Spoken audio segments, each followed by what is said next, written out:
aren't you guys glad to be in the house of the Lord? All right, we are continuing our series in the Gospels, going through the Gospels in chronological order, and today's message is titled, Not Good Enough. Last week we talked about Jesus, towards the end of the message, Jesus calling Levi, calling Matthew. And today I want to expand on that story, and also there's a crazy, interesting passage that I want to highlight this morning. But if you have your Bibles, Matthew, Mark, and Luke have this account of Jesus calling Matthew or Levi. And this is found in Matthew chapter 9. And Mark has a very similar story. So let's read the story, just a few verses. And then we'll read Luke's version because Luke adds another element to this. And this is Jesus calling someone who is lost, right? This is Jesus calling someone who's not just lost like the world is lost, but lost even religiously because he's a Jew, so he's familiar with these things. But he basically said, I like the government's paycheck better, so I'm going to be a tax collector. And with that came all sorts of things because people hated him. He was a traitor. And so Jesus is beginning to build a crowd because remember, he's been in one house, healed a ton of people, went to another house, healed more people, right? Remember the guy who was leopard? No, he was paralyzed, right? Remember? You guys? No, was he blind? Who are we talking about? Do you guys remember? Come on. He was brought down from the roof, and Jesus, interestingly enough, he did not do the thing that everyone expected him to do first. He said, first, your sins are forgiven. He addressed the heart issue first. And then he physically healed him just to say, what are you going to do about that, Pharisees and religious people? You know, and it's a beautiful story because we want God to heal, and God does, but he wants to heal complete, whole, all the areas, and more importantly, not the areas that we see, but the areas that we don't see. That's what he's after. That is what he's after. And then once in a while, or as often as because he heals people, we pray for God to physically heal people. We believe that God still heals people, but that is the icing on the cake, if you will. We find ourselves in Matthew. After all of this, the crowds are following Jesus. And Jesus, in this midst of all this, he's showing us how do we reach people? How does it look like for a person to give their life to Jesus? And the language of, say, a prayer is not in this, as you'll see. But something else is in here. Something that we have to be reminded of this morning. So verse 9 in Matthew chapter 9. Are you guys ready? All right. As Jesus went on from there, from the house that he just healed people, he saw a man called Matthew sitting in the tax collector's office. And he said to him, follow me. And he got up and followed him. Verse 10, then it happened that as Jesus was reclining at the table in the house, behold, many tax collectors and sinners came and began dining with Jesus and his disciples. And when the Pharisees saw this, they said to his disciples, why is your teacher eating with the tax collectors and sinners? But when Jesus heard this, he said, it is not those who are healthy who need a physician, but those who are sick. Now go and learn what this means. I desire compassion rather than sacrifice, for I did not come to call the righteous, but sinners. Matthew and Mark talk about two dynamics of Jesus calling the lost to follow him. It's interesting because he didn't say, hey, can you recite this quick little prayer for me? That is actually easier to do than come and follow me. I can say whatever I want to say because words don't have that much weight in our society anymore. We say one thing to one group of people, say another thing to another group of people. We tell our spouses one thing, tell our kids another thing, tell our bosses another thing. We tell ourselves a fourth or a fifth different thing. So Jesus is saying, I don't want to hear that you love me or that you believe in me or that you're whatever. I want you to action. I want action. And it is one thing if Matthew was this helpless person like the paralyzed person. Of course, you need God. Your life is horrible. You're broke, you're sick. Of course, you're gonna reach out for God. God finds those people, but it doesn't mean that he just says, oh, well, now that you have everything together, you don't need me. He says, Matthew, you need me, even though from the worldly perspective, you have everything. And in that culture, having resources like that was, you talk about a 1% kind of a dynamic. It's like, hey, you have resources, 1%. The 99% is not like, hey, we're making it through. The rest of the people are like barely making it through. There's a huge gap. There's like no middle class, how we are accustomed to in the Western world. There was like either you're dirt poor or you're dirt rich. It's like huge, huge gap. And so Jesus is at the house dealing with the dirt poor people. And then he walks by the opposite end and basically says, come and follow me. And Matthew and Mark focus on the mercy of Jesus towards sinners. We would want Matthew to follow us because of the financial gain that we can probably maybe have from him. Like, man, I'm building my ministry. Hey, man, if we can just get a Matthew on our team, great. We will be financially set. But Jesus is like, this is a revelation of Jesus' heart towards sinners. This is saying, this is who Jesus is. I did not come to call the righteous, but the sinners. I desire compassion. And he's addressing the religious people who are infumed by the fact that Jesus is eating with sinners, which is interesting because they're also there.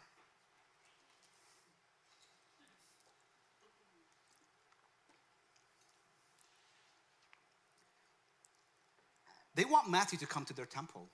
Believe me, you this. That's my little phrase. Believe me, they wanted Matthew to be there. So they are there with Jesus, but they are just throwing shade on Jesus. And Jesus is saying, I don't want your sacrifice. I come here with mercy. Because sacrifice is visible. But God showing mercy is God's sovereignty. Like, I could do something and God will place favor on me. But what if I can't do anything and he still shows me mercy and compassion? And that's what this is illustrating. He's saying, Matthew, I don't need anything from you. Actually, I want you to follow me because you need something from me. You just don't know it yet. You have everything, so you think. And so the Pharisees are like, hey, why don't you come here and we'll clean you up. You can confess to us. And Jesus is saying, no, why don't you come to me and I will clean you. Because I'm compassionate. And then the second part in the version of Matthew and Mark is that there's an immediacy of discipleship. Where Jesus calls him and he immediately moves. It's a phrase, it's simple and it's direct. Follow me, and Matthew got up and followed. There was no convincing, there was nothing. Matthew and Mark are emphasizing on the action, on the movement, on the response, that it was immediate when Jesus called. He's not overthinking anything. He's not delaying, just obedient.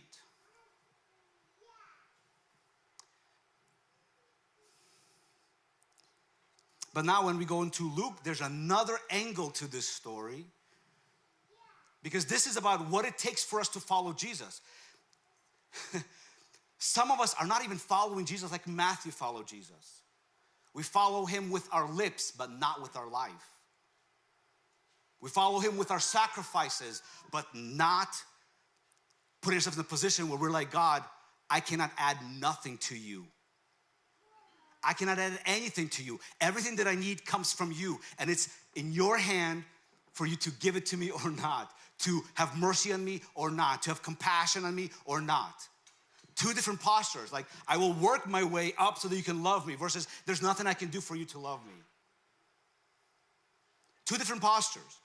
And in Luke chapter 5, verse 27, we read, after that he went out and looked at the tax collector named Levi, which has historical connotation because Levi was his former name. Matthew is like his Jesus name, if you will. He was sitting there in the tax office and he said to them, follow me. And this is verse 28, this is the distinction, verse 28. And he left everything behind.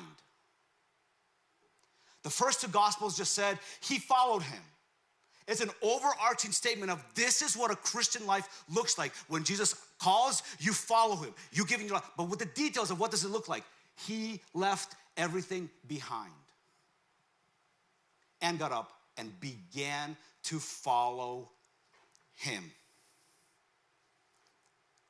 And the story continues though, because then Levi gave a big reception, which is like Jesus changes the life of Levi, and Levi then invites Jesus to his circle of family and friends and associates.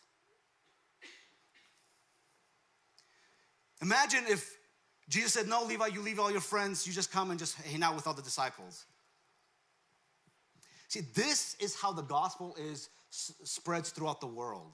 When Jesus impacts your life, sure, you follow Jesus, you become his disciple. That is an aspect of it. But the other aspect that we fail to do a lot of times is that we figure we have to go into our circle of friends and invite Jesus into that circle of friends.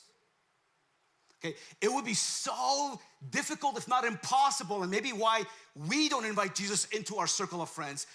And that is this, that maybe the life that we live with our friends is not the life that Jesus is inviting us into. Maybe we follow him with our lips, but our life and what we do and our action fail to convince people that we actually follow Jesus. So when we bring Jesus into the situation, maybe our friends are gonna be surprised by it because they look at your life and they're like, I would not have taken you for a religious person.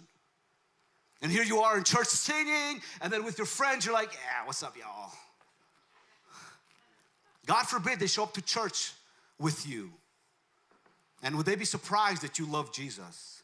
Would your life scream hypocrisy, fear?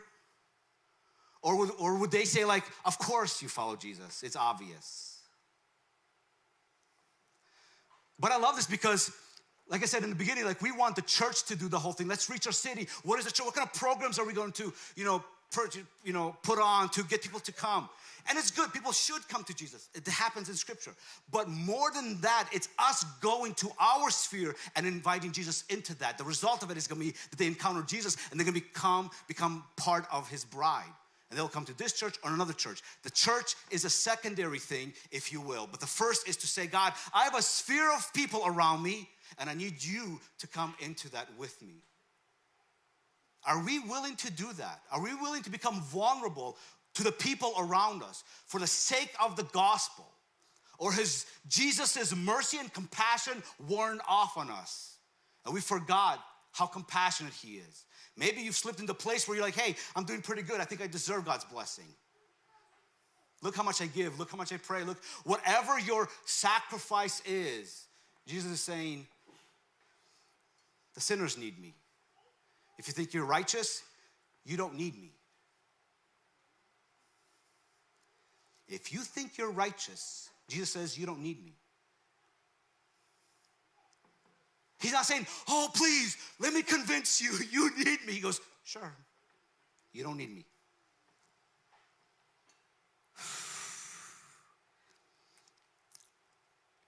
Levi gave a big reception for him. Levi is loaded. He can give a big reception to Jesus. There was a large crowd of tax collectors. This is Levi's people. If I get saved, if I say yes to God, he's going to pluck me out of what I'm currently doing, and I would want him to pluck me out of what I'm currently doing. Maybe or maybe not. Maybe the reason that he's saving you, besides the fact that he wants you and he loves you, but it's also because he's trying to plug you into a larger picture of what he's trying to do with your circle of friends. Because the people that I hang out, even though they're way cooler than the people that you hang out, your group of people, okay, just making sure that, but every person here has a group of people that you'd be like, man, they will never hang out with this person. And vice versa. And that is beautiful because God's like, perfect. I will go into that circle of people, that circle of people, that circle of people. And if each one of us allowed for one person in our circle to encounter Jesus and then brings them to the church for family and discipleship and growth, then there won't be enough buildings in our city and in the world to contain the work that Jesus wants to do in the people who are lost. But we're too busy having someone else do the inviting, to have someone else do the bringing. And we just want to enjoy the fruit of someone else's work. And God's like, are you following me? Because part of following Jesus is to do what Levi is doing. Connect your friends to Jesus. What are you and I doing to connect our friends to Jesus? Are we afraid that it's going to cost us something more than we want to sacrifice and give? And the thing is, when you're holding on to something, it's going to be really impossible for you to be like, I can't say Jesus because of the algorithms. I cannot do this because of my social media. I can't do it because of the people that I know in my network because they're going to whatever. That means that you have not left everything. You have not left everything. And when you have not left everything, you will always have a reason not to invite Jesus into your circle. You have to leave everything. And when you leave everything, you have to trust, because what happens when you leave everything? All your familiar stuff, all your financial securities, all of this, fear creeps in because you don't know what's next. And when you don't know what's next, the temptation is to go back to what is familiar.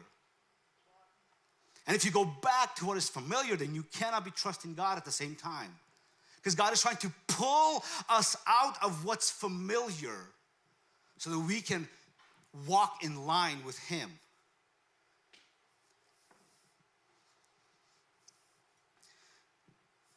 Verse 30, the Pharisees and the scribes began grumbling to His disciples. Not Jesus. They're afraid of Jesus. They're grumbling to His disciples. Why do you eat and drink with the tax? Do you see how the pressure is? They're no longer saying, Jesus, why do you eat and drink with the sinners? Now they're saying to Jesus' disciples, why do y'all? Okay, we understand that He is crazy, but why are you guys doing the thing? What are they saying? Why are you like Jesus? The religious people identified that the disciples were following Jesus, and they were beginning to attack them for it. This is peer pressure. I mean, we dismiss that these Pharisees are like no big deal. These people are the big deal. This is the pinnacle of your community. If they said it, then you can be stoned to death. If they excommunicate you, you die.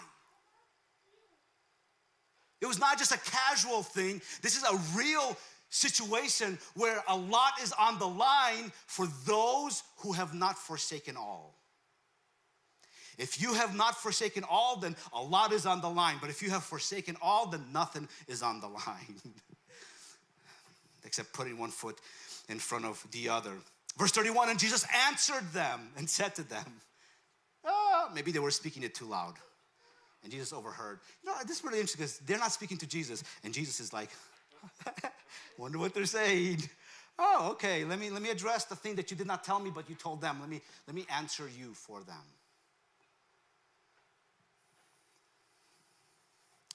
Verse 31, it is not those who are healthy who need a physician, but those who are sick. Now, I have not come to call the righteous, but the sinners. I love this emphasis because it comes down to the same thing. Jesus knows His mission and His purpose, and He is inviting people to join Him on this. And whenever you join the mission of Jesus, you will have obstacles. You will lose friends. But it should be the reason for you losing your friends shouldn't be because you're a lousy Christian, but because they reject Jesus. And by rejecting Jesus, they may reject you. But if they reject you because you're a lousy Christian, then bro, that's on you. You got to deal with that, because trust me, being a pastor for 13 years showed me that there's a lot of horrible Christians out there. None here, but out there in other churches. There's a lot of hypocrisy going on. There's a lot of fakeries. There was a time that if you had the fish on your business, people would trust you. And then people begin to abuse that. And so all of a sudden, actually, you steer away from a person who says they're a Christian to try to get your business. Because you're like, ha, ha, ha. No, Judas. You're not gonna con me into your religion. But I love this because Matthew shows us the heart that Jesus is gracious, he's merciful. Mark takes it and talks about the moment where Jesus demands a response. And we just read in Luke that Luke talks about the cost of following Jesus. And Jesus will definitely meet you and me in our mess. He'll call you though in the moment. And he will expect your whole life in exchange. So when we say, hey, say a prayer, a lot of it is so selfish. And we do it here. And we have to explain that the prayer is not the thing that does anything. It's just a reflection that God is showing mercy on you. So you respond with saying, God, forgive me. And those are great. But if you just confine it to some magic prayer that you just say some words and now it's a done deal, that's not what the gospel is. The gospel requires action if you truly have given your life to Jesus. Jesus doesn't want you to perform to get his mercy. He's giving you his mercy. But those who receive his mercy, there is action and movement as a result. And if you are not in that place, then you have to ask Jesus to relight and reawaken the flame that was once burning.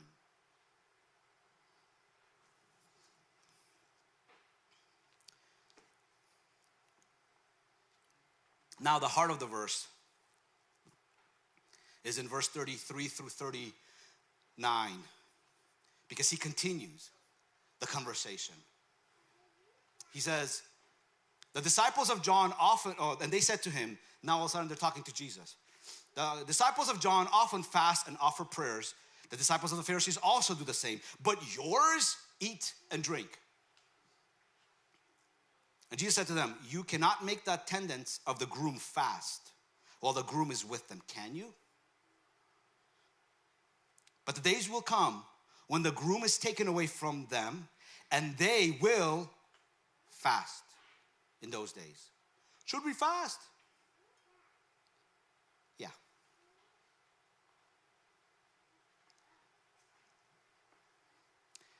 Verse 36, and he was also telling them a parable. No one tears a piece of cloth from a new garment and puts it on an old garment. Otherwise, he will both tear the new, and patch from the new garment will not match the old. You're not going to combine them. And then he says, and no one pours new wine into old wineskins. Otherwise, the new wine will burst the skins, and it will be spilled out, and the skins will be ruined. But the new wine must be put into fresh wineskin. And no one, after drinking old wine, wants new, for he says, the old is fine. He gives these illustrations.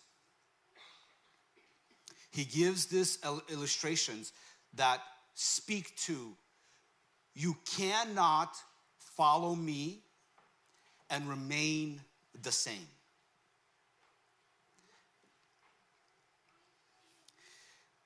The wine illustration is not about taste, but it's about latching on to something that is familiar, old thinking, old systems, old religious structures.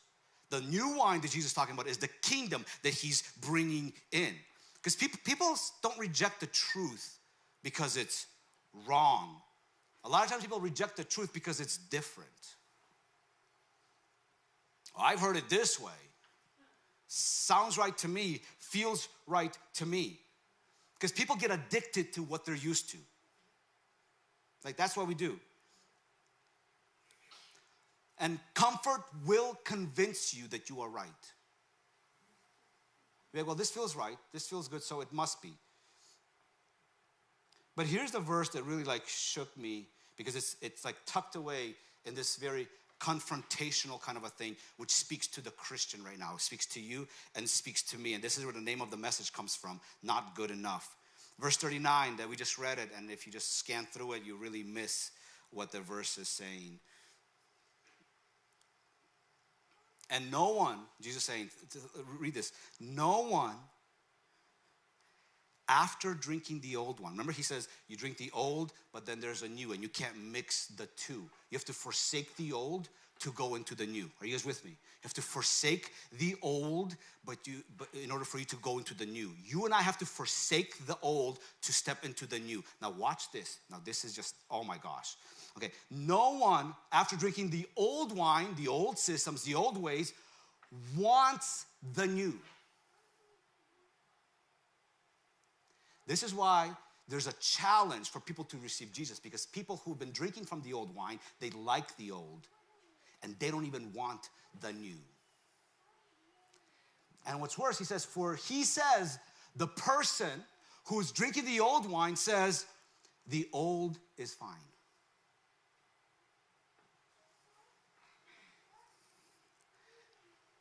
What is this? This is someone who's settling for what is familiar. This is someone who says, I know how this tastes, and it is good enough for me.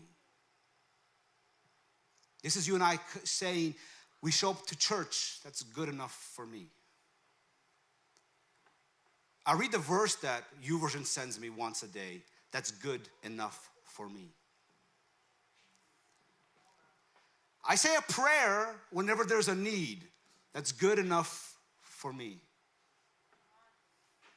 I even cry whenever there's a song that moves my heart, and that's good enough for me.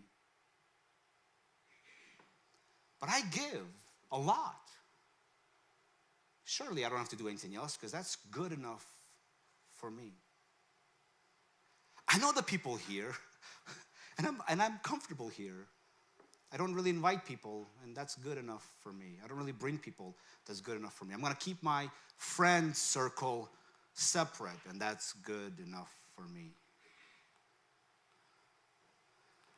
I can't give everything to follow Jesus because what I hold is good enough for me. Then we will get irritated, not realizing that what we're irritated by is that we've settled for the good enough for me. And then we try to overcompensate to do something additional or more. And Jesus is saying, you don't need to do more or additional. You just need to forsake. The old is not good enough for you. And we can change scenery and still bring our old wine with us. We can change jobs and states and still drink from the old wine and say it's good enough for me. And that's the stuckness of Christians. We're complacent, we're stuck, not because we want the new, we don't even want the new because we're content with where we are. And when you and I are content with where we are, God ceases to move through you because he's not gonna force his hand through your life because he doesn't fully have you. Did Jesus tell Levi, hey Levi, great, I'm glad you're on our team. All right, you have a lot of friends that need me. Let's do this. Jesus said nothing. Levi was like, good God, my life just changed. What's my response? Who told Levi?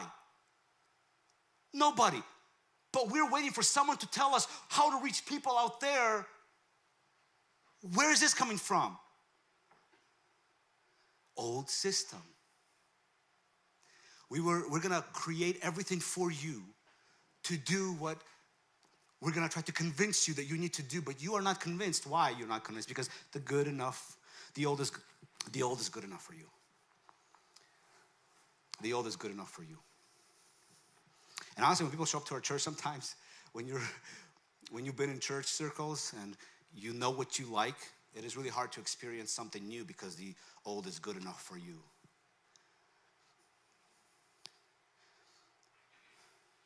It's one thing when Jesus saves you and everything changes and you know that you experience that.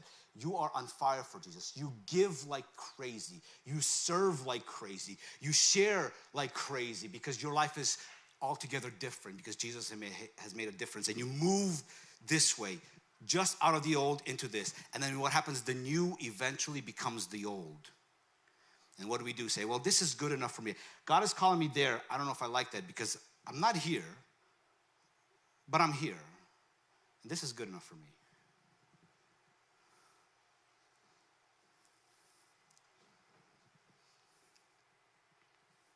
Okay. To me, that has been challenging me because no one is immune from being in that position where you can settle for what you're familiar with. And Satan will like to take shade on the wrong church, the wrong person, the wrong job, whatever, everything he'll throw your way to try to convince you that you change this, you change this, you change this. And the real reason God's like, no, I don't have your whole heart. That is the problem. It doesn't matter where you are in church. It doesn't matter who your friends are. It doesn't matter where you've moved to. I still don't have your heart. And that's going to go with you unless you say, God, everything is yours. I give everything. And I don't know what it is going to be, but everything. I have to forsake everything. That is the call. If you really want to say, God, use me, God's like saying, give me all of you. Give me all of you. And the question is, when will we individually give all of ourselves to him? When are you going to do that? When are you really going to do that? What kind of excuses? You've run out of excuses. Welcome to Palm Sunday. Whee, Festival Sunday. We cannot experience the King of Kings on the donkey if we're still holding on to our version of the king. Because the religious leaders, what they were waiting for, the king to come and overthrow Rome. The king riding on the horse. And we're looking for the king on the horse. And, oh, Jesus on the donkey. Anyways, where's the king on the horse? We have to lay down our expectations and say, God, maybe you have me where I need to be, and you've been dealing with me for years about letting everything go and surrendering completely to you. That's the call of the Christian. It's one thing whenever someone gets saved and it's brand new, but then when you're in it for a while, the old is good enough for me mindset settles in. And this is why churches are dead. This is why Christians are dead, and we just need to be reawakened. We need to be reignited. And the only way that you are reignited is not by an emotional song that's going to move you or by a powerful message that's going to motivate you. It's going to be by saying, God, I need to surrender everything again. And it may not be a single prayer. Maybe you're holding on to so many things and God's like, just release one thing today. Breathe. Mourn the loss. I'm going to ask you to release another thing next week. Another thing the week after that. And slowly but surely begin to release that thing that's keeping you from experiencing God to the fullness of what he has for here and now. I want everyone to close your eyes because you have to ask this question. And you have to invite God to convince you, to challenge you, to convict you, to speak to you, because every person is different here. And this is not going to land the same way on your heart that is going to be on your neighbor's heart, even if your neighbor is your spouse. God deals with us individually. And the question is this, is where you are in life, is it good enough for you? I just want you to sit with that for a minute. Just close your eyes so that you're not distracted. And if you're watching this, just if you're able to pause and just pause and say, God, have I settled? Is the old good enough for me where I don't even want the new, but yet you're inviting me to the new?